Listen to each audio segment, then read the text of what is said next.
Have you ever knocked on someone's door thinking it would be just another ordinary delivery, only to have your entire life change in a single moment?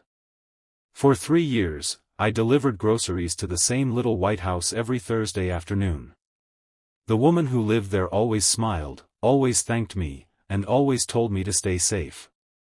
But one rainy evening, she opened the door with tears streaming down her face, looked straight at me, and whispered, "Please, don't go yet." Before we begin, welcome to Kindness Story. If stories about hope, compassion, and second chances touch your heart, please subscribe, like this video, and leave a comment telling us where you're watching from. Every like helps us share more true-to-life stories that remind people kindness still exists. I never expected grocery delivery to become more than a job. I started doing it after losing my office position during a difficult year. It wasn't glamorous, but it paid the bills and gave me a chance to meet people from every walk of life. Most deliveries lasted less than 2 minutes. A quick hello, a smile, a thank you, and I was off to the next address. But there was one customer I never forgot. Her name was Margaret. She was in her late 70s and lived alone in a quiet neighborhood outside a small American town. Her white cottage had blue shutters, colorful flowers by the porch, and a wind chime that danced whenever the breeze came through. Every Thursday, she ordered almost the exact same groceries. Fresh milk, bread, soup, apples, tea bags, chicken, oatmeal, and a small bouquet of flowers. I once joked, "You buy yourself flowers every week." She smiled gently. "No," she said. "They're for my husband." I looked around, confused. "I thought you lived alone." She nodded. "I do now. But I still put fresh flowers beside his picture every Friday." From then on, I understood why she smiled the way she did. It wasn't because life had been easy. It was because she chose gratitude even after heartbreak. As months turned into years, our conversations became part of my week. She'd ask if my mother was doing well. She remembered my birthday.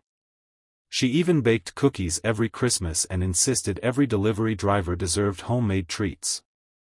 I realized something important. Sometimes, I wasn't delivering groceries. I was delivering company. One winter afternoon, I noticed she looked tired. "Everything okay?" I asked. "Oh, just getting older," she laughed. "But don't worry. I'll still beat you to the front door next week." She laughed. I laughed too. Neither of us knew how precious those ordinary moments would become. Then came the Thursday that changed everything.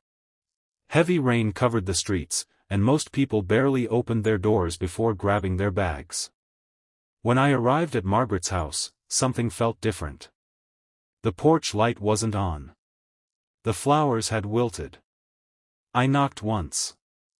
No answer. I knocked again. After nearly a minute, the door slowly opened.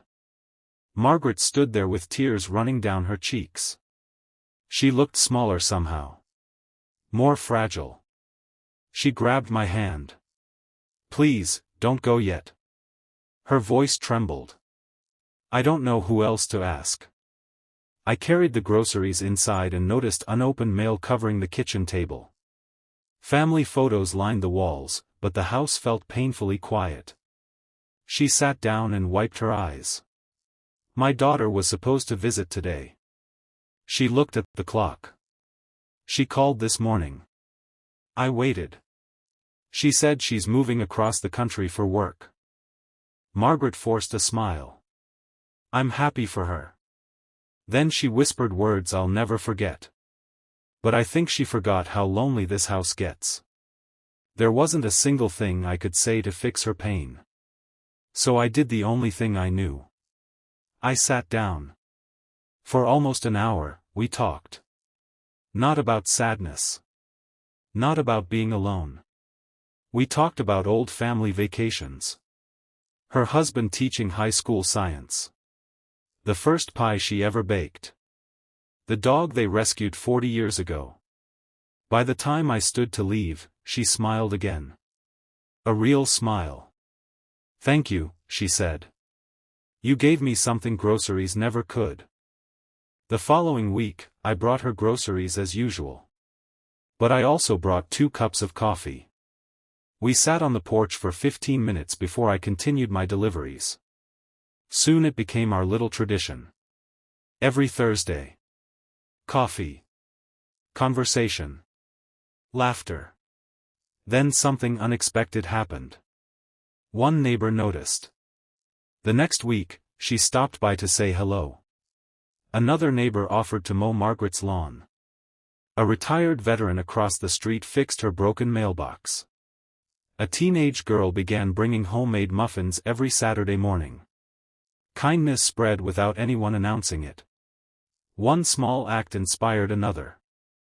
Months later, the neighborhood started a community dinner every first Sunday of the month. Nobody had planned it. People simply wanted to make sure no one ate alone. Margaret became the heart of those gatherings. She remembered everyone's birthdays. She knitted blankets for newborn babies. She wrote handwritten encouragement cards for high school graduates. She made every person feel seen. One evening she looked at me across the dinner table. "You know," she smiled, "I thought you delivered food." She laughed softly. "But what you really delivered was hope." I felt my eyes fill with tears.